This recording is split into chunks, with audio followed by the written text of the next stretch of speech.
사실 이 교회 처음 온 게 아닌데 처음 온 것 같기도 하고 그래요. 매달 오니까 뭐 여러 번 왔는데 이렇게는 처음 온 것 같네요. 그래서 새로운 느낌입니다. 오늘 이 손익계산을 초월하는 믿음, 이런 제목을 정했습니다. 사람들은 무언가 선택하거나 결정할 때 항상 자신에게 이익이 되냐 손해가 되냐를 생각합니다. 아주 일상생활에서 아주 사소한 일, 쇼핑을 하러 갈 때도 이게 나한테 이익이 되냐 손해가 되냐. 그리고 식당에 가서 식사할 때도 조금 옆 동네 옆 식당보다 조금 비싸거나 그러면 금방 마음이 달라져요. 그러니까 이익 손해에 대해서 굉장히 신경을 많이 쓰고 결정을 합니다. 그런 사소한 것도 그렇지만은 조금 더 심각한 결정할 때도 마찬가지입니다. 뭐 직장을 결정하거나 또 이직이나 전직을 할 때도 그렇죠. 이게 나한테 이익이 될까? 이게 나한테 손해가 되진 않나? 항상 생각하게 됩니다. 심지어는 결혼 문제나 그리고 자녀를 낳는 일을 결정할 때도 손익 계산을 하는 것 같아요. 내가 옛날에 그런 얘기를 들어갔어요. 아우, 그 결혼해가지고 손해봤네. 그냥 그 얘기 듣고 굉장히 당황스러웠어요. 그러니까 결혼도 이게 이익이 되냐, 손해가 되냐 생각하면서 결정을 하는 것 같아요.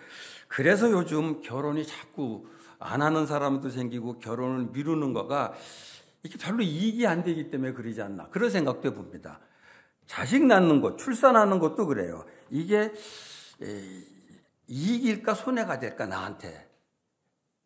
그 계산하는 것 때문에 지금 우리나라에 결혼이 줄어들고 또 출산이 줄어드는 게 다 그런 이유 때문이 아닌가 생각합니다. 그래서 저는 이런 결론을 내립니다. 사회가 지금처럼 돌아가게 된 거 가만 보면은 사람들이 손익계산을 잘했기 때문에 돌아간다고 생각합니다. 정반대로 사회에서 일어난 모든 문제는 사람들이 너무 손익계산을 하는 바람에 생긴다. 이런 생각도 하게 됩니다. 그런데 이렇게 손해가 되냐 이익이 되냐를 생각하는 거가 우리가 신앙을 가질 때도 적용되는 것 같아요. 그래서 전통적으로 우리 교회가 전도할 때 예수 믿으면은 이익이 된다는 걸 강조했던 것 같아요. 그 이익이란 게 뭐예요? 천당 간다, 천국 간다. 그걸 강조했죠. 근데 천국 가는 건 너무 나중에 이익이기 때문에 아예 현실에서 만사형통한다라는 점을 강조하기도 했습니다. 그래서 한동안 이 번영신학이라는 것이 굉장히 인기가 있었어요. 예수 믿으면 다 잘 되는 거예요. 예수 믿으면 건강하게 되고 예수 믿으면 뭐 부자 되고 등등 인기를 끌었습니다. 그런데 물론 그게 성경에 아주 없는 건 아닌 것 같지만은 이 믿음에 대해서 정말 오해하게 만드는 신학이 아닌가 생각합니다. 그러니까 그런 이유로 예수 믿으면 나한테 이익이 되겠다고 생각해서 예수 믿는 사람들이 믿었는데 별로 이익이 없을 경우 뭐예요? 믿음을 버릴 수도 있는 거죠. 요즘 교회를 떠나는 사람들이 많이 있다는 얘기를 하는데 이런 사람들 중에 그런 분들이 있지 않나. 이익이 될 줄 알았는데 별로 이익되는 게 없네. 그런 생각도 해봅니다. 저는 그래서 우리 신앙을 점검하기 위해서 이런 질문을 한번 던져볼 필요가 있다고 생각합니다. 한번 오늘 던져보세요. 예수 믿는 게 나한테 내 삶에 이익이 되냐? 내 삶에 손해가 되냐? 이 질문에 뭐라고 대답할까요? 제가 이 말씀을 준비하면서 우연히 어떤 그 유튜브를 보게 됐는데 거기서 굉장히 이 문제하고 관련 있는 얘기를 하나 듣게 됐습니다. 최재천 교수라고 굉장히 우리나라에서 지금 많이 뜨고 있는 분입니다. 근데 이 최재천 교수는 교회는 간다 그러더라고요. 안에 따라서. 그런데 분명히 그래요. 진화론자고 자기는 비신자라고 얘기를 하더라고요. 근데 그분이 얘기를 하면서 그런 얘기를 하더라고요. 인간에게 종교는 득일까 실일까? 이런 질문을 던지면서 그런 얘기를 하더라고요. 이분이 리차드 도킨스라는 사람, 여러분 만들어진 신이라는 책을 쓴 아주 그 무신론자죠. 종교에 대해서 굉장히 반대하는 사람인데 무신론자고. 근데 이 리차드 도킨스하고 둘이 대화를 하면서 이 질문을 피차 나눴다고 합니다. 인간에게 종교는 득일까 실일까? 그런데 리차드 도킨스는 종교는 나쁘다는 거예요. 독이라는 거예요. 이렇게 얘기를 했대요. 그런데 자기는 그렇게 생각지 않는다고. 자기는 하나님 믿지는 않지만 종교는 참 유익하다고 생각한다라고 대답을 하더라고요. 제가 그 얘기를 들으면서 이 대단한 학자들도 종교를 얘기하면서 득일까 실일까 이런 얘기를 했다는 게 굉장히 인상적이었어요. 그러니까 우리가 신앙을 갖게 된 거를 그런 사람들이 종교를 갖는 것이 득일까 실일까를 생각하는 걸 보면서 이런 질문들을 우리 그리스도인들이 한번 던져도 좋겠다는 생각이 듭니다. 내가 예수를 믿는 것이 이게 이익이냐, 내 삶에 손해냐. 근데 이 질문을 사도 바울에게 던졌다면 사도 바울이 어떻게 대답했을까요? 오늘 저는 본문을 보면서 이런 생각을 해봅니다. 사도 바울 선생님, 예수를 믿는 게 사도 바울 선생님한테 이익이 됩니까? 손해가 됩니까? 라고 물었으면 뭐라고 대답할까요? 저는 사도 바울이 이렇게 대답했을 것 같아요. 예수 믿는 게 이익이 될 수도 있고 손해가 될 수도 있을지 모르겠다. 그런데 분명한 거는 예수를 믿으면 이익과 손해에 대한 가치관이 바뀌게 된다. 즉 예수 믿으면 이익으로 생각하던 것을 손해로 여기게 되고 반대로 손해라고 생각했던 것을 이익으로 여기게 된다. 즉 믿음은 손익 계산을 초월하게 만든다 라고 대답하시리라고 생각합니다. 왜냐하면 오늘 본문 때문에 그렇습니다.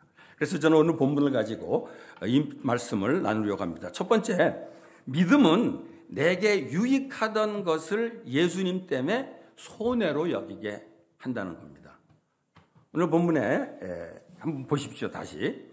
그러나 무엇이든지 내게 유익하던 것을 내가 그리스도를 위하여 다 해로 여길 뿐더러 또한 모든 것을 해로 여김은 내 주 그리스도 예수를 아는 지식이 가장 고상하기 때문이다. 내가 그를 위하여 모든 것을 잃어버리고 그 다음에 배설물로 여긴다. 이런 말씀을 합니다. 사도 바울에게 자기에게 유익하다고 생각했던 것들이 많이 있었습니다. 그의 혈통도 그렇고 그의 출신, 그의 학벌, 그리고 그가 가지고 있는 종교적인 열정까지 이게 다 그의 삶에 유익한 것들이었습니다. 그런데 예수 믿고 나서 그 모든 것들이 아무 가치 없는 것으로 변해버렸다는 거죠. 그 정도가 아니라 그것들이 다 해로운 것이 되었다는 거예요. 그리고 아주 유명한 말 나오죠. 그것들이 다 배설물처럼 여기게 되었다라는 거죠. 물론 이 말을 참 이게 오해하기 쉬운 말씀입니다. 이 말은 사도 바울한테 유익했던 것이 문자 그대로도 다 손해가 되고 다 배설물이 되었다는 얘기가 아닙니다. 사실 사도 바울에게 있어서 하나님이 주신 모든 것은 정말 축복이고 선물입니다. 디모데전서 4장 4절에 이런 말씀이 있어요. 하나님께서 지으신 모든 것이 선함에 감사함으로만 버릴 것이 하나도 없다. 그러니까 사도 바울은 하나님이 자기에게 주신 것을 축복으로 생각하고 선물로 생각하고 살았습니다. 그리고 또 사도 바울에게 있었던 굉장히 특권이 하나 있는데 로마 시민권이에요. 나중에 보면은 재판받지 않고 억울하게 옥살이 했을 때 나는 로마 시민권자라고 이렇게 큰 소리 빵 쳤습니다. 그래서 담당자 입장을 난처하게 만들기로 했어요. 그러니까 로마 시민권이 사실 사도 바울에게 있어서는 하나님이 선물이고 필요할 때 유용하게 사용할 수 있는 도구였습니다. 결코 그게 손해나 배설물이 아니에요. 그러니까 믿음이 나한테 유익하던 것을 그냥 손해나 배설물로 만들어버리는 것이 아니라는 거죠. 믿음이 있으면은 내게 이익되던 것을 예수님 때문에 손해로 여기는 것이라는 거죠. 제가 이거를 잘못 이해해갖고 대학 시절에 공부를 다 배설물로 여겼어요. 그래가지고 공부를 안 했어요. 이게 배설물이니까. 그러니까 성적이 다 배설물로 나오더라고요. 그런데 생각해보면은 이거 잘못한 것 같아. 예수 믿으면 이게 다 배설물이 아니에요. 근데 배설물로 여길 수 있어야 되는데 나중에 제가 직장을 그만두고 이제 신학교 가게 될 때 예수님 때문에 돈이나 커리어를 포기할 수 있었어요. 아마 그때 제가 생각해보면 그때 배설물로 여긴 것이 아닌가. 그래서 그런 결단을 할 수 있지 않았나. 그런 생각을 하게 됩니다. 그러니까 우리가 세상에서 중요하다고 생각하는 것들, 우리에게 유익이 된다고 생각하는 것 얼마든지 소유하고 누릴 수 있습니다. 그러나 예수를 믿는다면 예수님과 비교해 보면서 그것들을 손해로 배설물로 여길 수 있어야 된다는 거죠. 한마디로 내게 이익되던 것을 손해로 여기는 것, 그게 믿음이라는 겁니다. 아마 이거에 대해서 제일 찬송가 중에 제일 잘 부른 찬송이 94장 아닌가 생각합니다. 주 예수보다 더 귀한 것은 없네. 세상 명예, 세상 재물 다 예수보다 귀하지 않다. 이런 얘기한 찬송이죠. 근데 제가 최근에 어느 교회 가서 재물관 강의를 했습니다. 청년들, 주로 이제 청년들이 많은 곳에서 강의를 했는데, 끝난 다음에 이제 그 청년들하고 이제 일종의 뭐라고 그러나요? 질의응답 시간을 가졌습니다. 근데 이제 한 친구가 그러더라고요. 자기가 최근에 주식을 해갖고 돈을 엄청 벌었다 그러더라고요. 어느 정도 벌었는지 얘기를 들어보니까 정말 많이 벌었대. 한 달 사이에 자기 연봉을 벌었대요. 그래서 제가 그 얘기 끝나면은 내가 이 친구한테 이제 주식 투자에 대해서 성경적인 원리를 좀 가르쳐 줘야지 속으로 생각하고 있었어요. 그리고 무슨 얘기를 하나 듣고 있었는데 이 친구가 이런 얘기를 하더라고요. 한 달 사이에 연봉되는 걸 벌었어요. 근데 그렇게 주식을 하다 보니까 주식에 이제 푹 빠졌던 모양이에요. 그런데 자기가 이렇게 주식에 빠져 있는 동안에 하나님에 대해서 생각할 여유가 없더라는 거죠. 그리고 성경도 안 보게 되고 기도도 하지 않게 되더라는 거죠. 주식하면서 잘 되게 해달라고 기도했을 것 같은데 근데 기도도 안 된다는 거야, 그 친구는. 그러면서 이런 얘기를 하더라고요. 어느 순간 내가 이러다가 하나님을 완전히 떠나게 되지 않을까라는 생각이 들었다는 거예요. 그래서 어떻게 했을까요? 그래서 주식을 중단했다요. 제가 그 얘기 듣고 젊은 청년인데 굉장히 놀랐습니다. 제가 그 얘기를 들으면서 오늘 이 말씀하고 연결된 생각이 나더라고요. 자기에게 이익이 되던 건데 이거 엄청 돈을 번 거예요. 그런데 예수님 때문에 손해로 여겨서 주식을 중단했다는 겁니다. 저는 크리스찬이 얼마든지 주식에 투자할 수 있다고 생각하고 주식 투자로 돈도 벌 수 있다고 생각합니다. 물론 이 주식 투자를 하다가 이게 약간 도박처럼 흘러가는 거 그거는 좀 곤란하겠지만 그렇지 않다면 얼마든지 주식할 수 있다고 생각합니다. 근데 이 청년처럼 주식 때문에 예수님 잊어버리게 된다면 그거는 끊어야 되는 거죠. 끊게 돼야 됩니다. 이게 바로 내게 이익이 되는 것을 손해로 여기는 것이고 이게 바로 사도 바울이 우리에게 보여준 믿음이 아닌가 생각합니다. 그래서 믿음 있는 크리스찬들이 사실 정직하게 이 땅에 살아가기 위해서는 바로 이런 믿음이 있어야 된다고 생각해요. 자신에게 재정적으로 이익이 되는 일이지만 이게 영적으로 내게 손해가 된다고 판단할 수 있고 그렇게 결단할 수 있다는 거죠. 예수를 믿는 것이 우리 삶에 이익이 되는가? 손해가 되는가? 자, 이 질문을 던질 때 이익이 되는 면도 있고 손해가 되는 면도 있습니다. 그러나 중요한 것은 예수 믿는 것이 이익이 되느냐 손해가 되느냐가 아니에요. 예수님 때문에 이익으로 생각했던 것을 손해로 여길 수 있어야 된다는 거죠. 이게 오늘 우리에게 주님이 기대하는 믿음이 아닌가 생각합니다. 두 번째는 믿음은 예수님 때문에 내게 손해가 되는 것을 이익으로 여기는 겁니다. 오늘 고린도후서 12장 한번 보죠. 12장 9절 10절 나에게 이르시기를 내 은혜가 네게 족하도다. 이는 내 능력이 약한 데서 온전하여짐이라 하신지라. 그러므로 도리어 크게 기뻐함으로 나의 여러 약한 것들에 대하여 자랑하리니 이는 그리스도의 능력이 내게 머물게 하려 함이라. 그러므로 내가 그리스도를 위하여 약한 것들과 능력과 궁핍과 박해와 곤고를 기뻐하노니 이는 내가 약한 그때에 강함이라.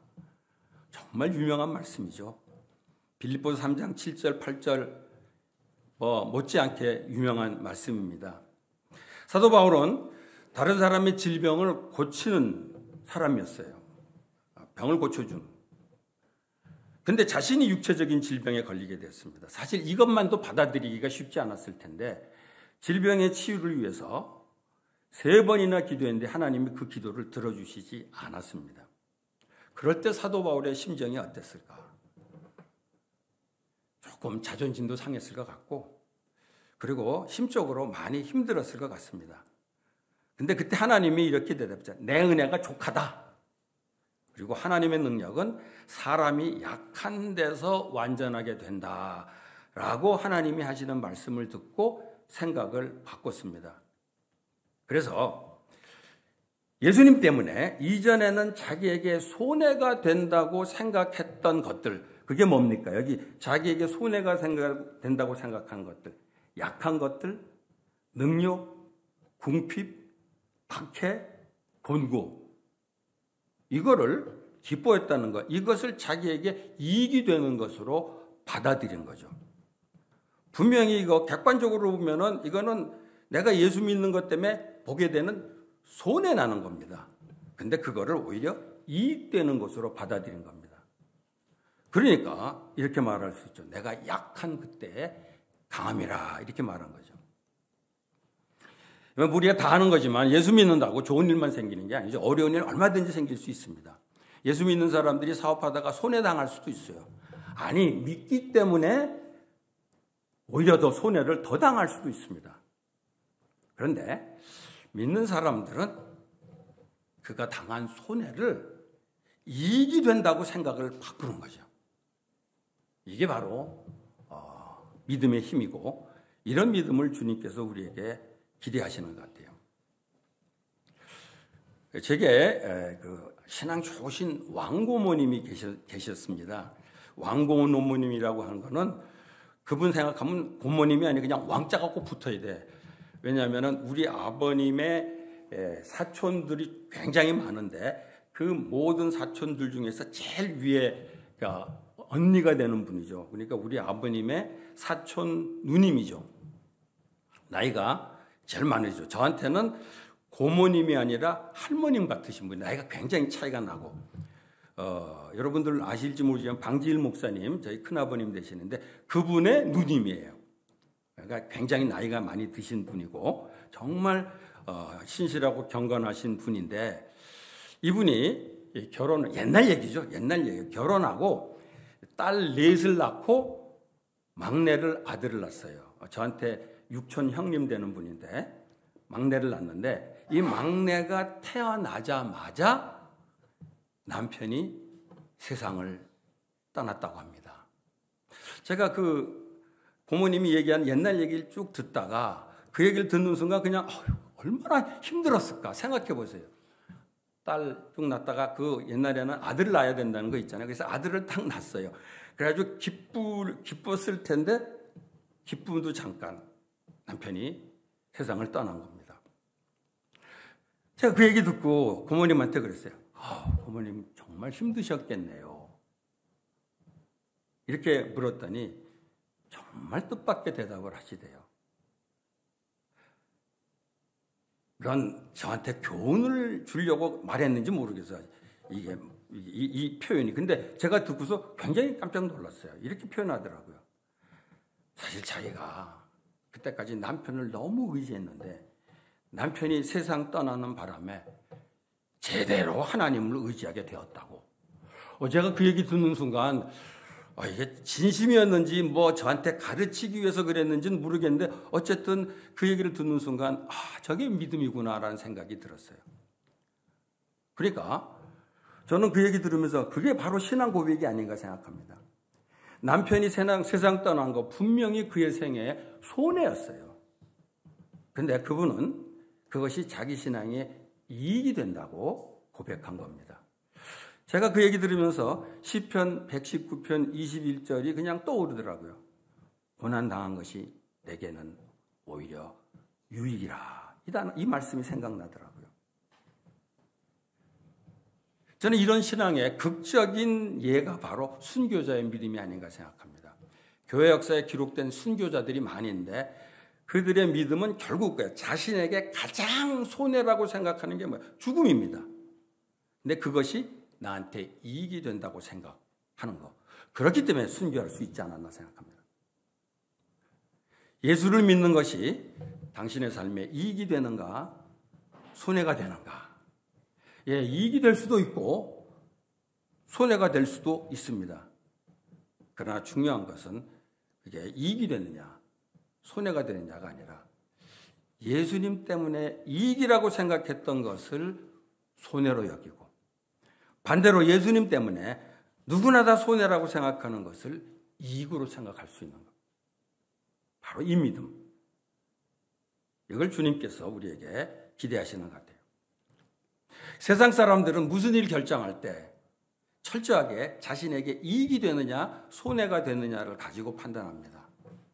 그러나 믿음의 사람들은 이익이 되느냐 손해가 되느냐가 아니라 이익과 손해를 보는 가치관이 바뀌어버리는 거죠. 이익이 된다고 생각한 것도 예수님 때문에 손해로 여길 수 있고 손해라고 생각했던 것도 예수님 안에서 이익이 될 수 있다고 믿는 거죠. 그러니까 이익 손해를 따지지 않아요.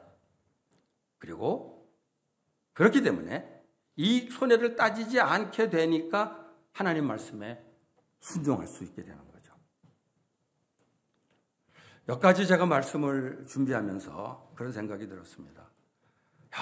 정말 멋있다. 이 내용이 그러니까 믿음이 이익과 손해에 대한 가치관을 바꾼다는 말 정말 멋있는 말이라는 생각이 들었습니다.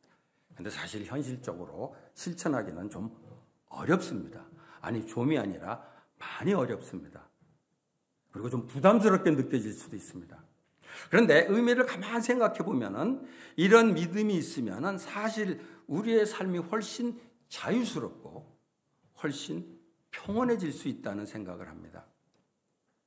예수님 때문에 우리에게 이익되는 것을 손해나 배설물로 여기게 되면 우리의 삶이 자유로워질 수 있습니다. 사람들이 추구하는 모든 것들, 재물, 명예, 건강 등 이런 걸 얻게 되면 물론 감사할 수 있어요.